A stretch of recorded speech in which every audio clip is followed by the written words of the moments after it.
एक आपको बरसाने की एक सच्ची घटना आपको सुनाऊं। और वो मैं ये नहीं कहूँगा कि वो 100 साल पुरानी या 500 या 1000 या बहुत पुरानी ना। अभी मेरे ख्याल ज़्यादा से ज़्यादा 10-8 साल पहले वो वाकया जो है घटा है। एक बड़ा प्यारा निवेदन आप सबसे।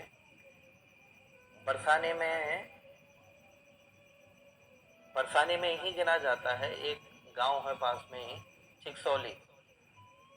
शायद जिन्होंने श्री धाम बरसाने की परिक्रमा करी होगी उन्हें ज्ञात है, भली बात है। चिकसौली जो गांव है, चित्रा सखी का गांव है, जो प्रिया जी की सबसे लाडली सखी थी चित्रा सखी, उनका वो गांव। जब हम श्री धाम बरसाने की परिक्रमा लगाते हैं मेरे भाई बहन, तो उसमें जब चिकसौली गांव से होकर के निकलते हैं, जहां हमारे बरसाने वाले पूज्यपाद संत श्री रमेश बाबा जी महाराज का जो रस मंदिर है, उससे पूर्व ही, उससे पहले ही एक गली में एक मैया रहा करती थी, बुजुर्ग मैया, वृद्ध मैया थी वो। स्थूल शरीर था, बढ़िया। और आज भी हमारे ब्रजमंडल में, चूंकि बाहर तो लोगों के अंदर से साधु संतों के प्रति विश्वास खत्म सा होता जा रहा है, लेकिन आज भी हमारे ब्रजमंडल में मधुकरी की बहुत बड़ी महिमा है। मधुकरी की बहुत बड़ी महिमा है। तो कई महात्मा नित्य उस मैया के घर पर मधुकरी मांगने आते, कहीं पर भी मधुकरी मांग लेते। आज भी वहां पर परंपरा है मधुकरी की। मधुकरी में आपको बताऊं, जो भिक्षा मांगी जाती है, भोजन इत्यादि की भिक्षा, उसको मधुकरी बोलते हैं। तो वो महात्मा, गहवर वन में रहने वाले महापुरुष, कहीं पर भी वो मधुकरी मांग लेते, लेकिन वो उस वृद्धा मैया के घर पर जरूर जाते कि बोले उनके घर नहीं ली अभी हमने मधुकरी, उनके घर नहीं ली। और कमाल की बात, वो बुजुर्ग मैया बिल्कुल अकेली थी, बिल्कुल अकेली, कोई था नहीं। तो 2 टिक्कड़ तो अपने लिए सेकती और 8-10 टिक्कड़ जो है महात्माओं के लिए बना करके रख लेते हैं कि भाई कोई ना कोई महाराज आएंगे, कोई ना कोई संत पधारेंगे, तो उनके ताई ये है जाओ जो। तो 8-10 टिक्कड़ जो है बना बना के रख लेते हैं। ऐसा प्यारा भाव उनके अंदर। और जब मधुकरी का समय होता मेरे भाई, तो मैया जो है उन टिक्कड़न को लेके धेली पे बैठ जाती है और महात्मा आते जाते हैं। तो किसी को आधा टिक्कड़, किसी को 1 टिक्कड़, जितना बनता रोटी प्रसाद, सबको मैया मधुकरी देती है। ये नित्य का नियम था। एक बात और ध्यान दें, ऐसा नहीं कि हमने साल में किसी को एक बार भोजन करा दिया। नित्य का ये नियम था उन मैया का। खेती किसानी वाली मैया ही, वर्षों तक ये नियम चला मेरे भाई बहन। लेकिन श्री प्रिया जी के प्रति इतनी निष्ठा थी उनके मन में, श्री किशोरी जी के प्रति इतनी निष्ठा भरी हुई थी उनके मन में। हा, क्या बात है, क्या बात है। जो रस बरस रहे हो बरसाने, सो रस 3 लोक में ना है। ऐसा प्यारा भाव श्री प्रिया जी के लिए था, और उन्हीं को ही निमित्त करके वो संत महापुरुषों को मधुकरी दिया करती थी।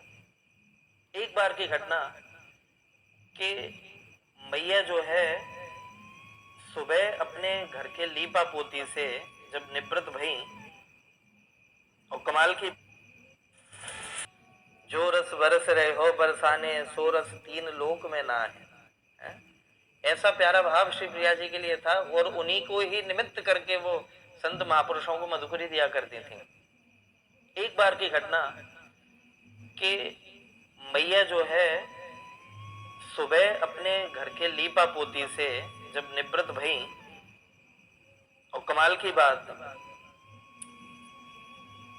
खेतों पे जाना था उनको, खेतों पे कुछ काम था, जो भी काम फसल का जो भी रहा होगा, उस काम की वजह से मैया के मन से बिल्कुल निकल गया, बिल्कुल ध्यान नहीं रहा उन मैया को कि आज मुझे टिक्कड़ भी बनाने हैं। बिल्कुल भी ध्यान नहीं रहा, बिल्कुल ध्यान नहीं रहा। हा। मैया जो है चली गई खेतों पे काम करने के लिए। नित्य का नियम था, चूंकि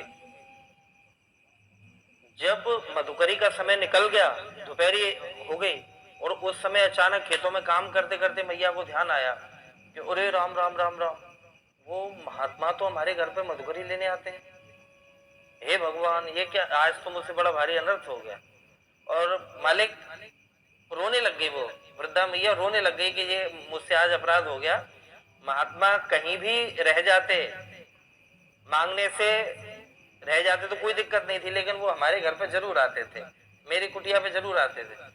तो रोते हुए वहां से वृद्धा मैया भागी, आकर के देखा कि आटा कहाँ है, और सारा कुछ लगा करके टिक्कड़ से के सांझ है गई जब तक महाराज, संध्याकालीन समय हो गया। तो टिक्कड़ बना करके मालिक वो मैया, इस घटना को थोड़ा ध्यान से प्यार से सुनो, टिक्कड़ बना करके पात्र में रख करके वो दौड़ी दौड़ी मैया उन संतन के पास में गई, उन महापुरुषों के पास में गई कि महाराज मुझे आज बड़ी भूल है गई, क्षमा करियो बाबा, क्षमा करियो, बड़ी भारी भूल है गई।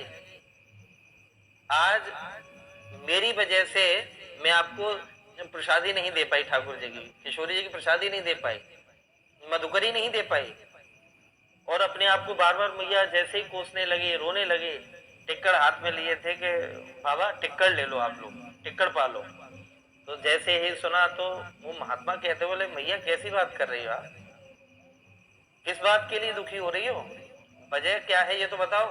कह रहे बाबा मुझे आज बिल्कुल भी ध्यान ना रहे हो, और मैं खेतन पे काम करके चली गई, लेकिन आज जब मुझे विलंब हुआ, अब मुझे ध्यान आया है, तो मेरी गलती इतनी बड़ी भारी है कि निश्चित है कि किशोरी जी मुझसे नाराज हो जाएंगे, श्री प्रिया जी मुझसे नाराज हो जाएंगे। जब ये कहा तो महात्मा भौचक के रह गए।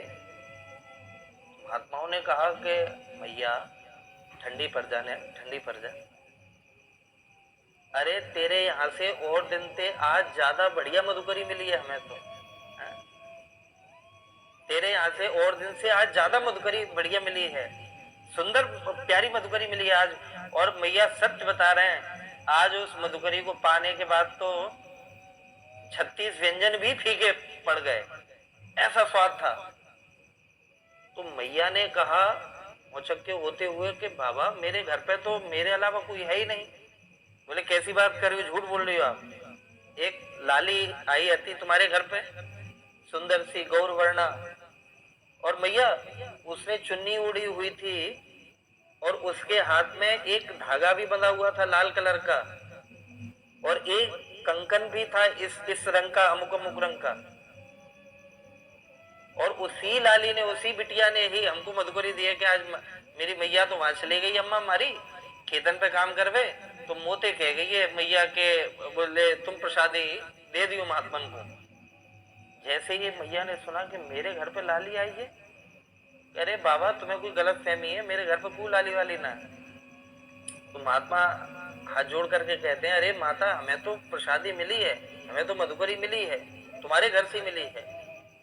और जैसे ही महात्माओं ने बताया कि लाल धागा हाथ पे बंधा हुआ था, एक चांदी का कंकन था, पायजेब इस प्रकार की डाली हुई थी, चुन्नी इस कलर की ओढ़ी हुई थी उस बिटिया ने, उस लाली ने। और जैसे ही सुना तो उस वृद्धा मैया के रोए खड़े हो गए, औचक्की रह गई कि वो लाली कौन है फिर,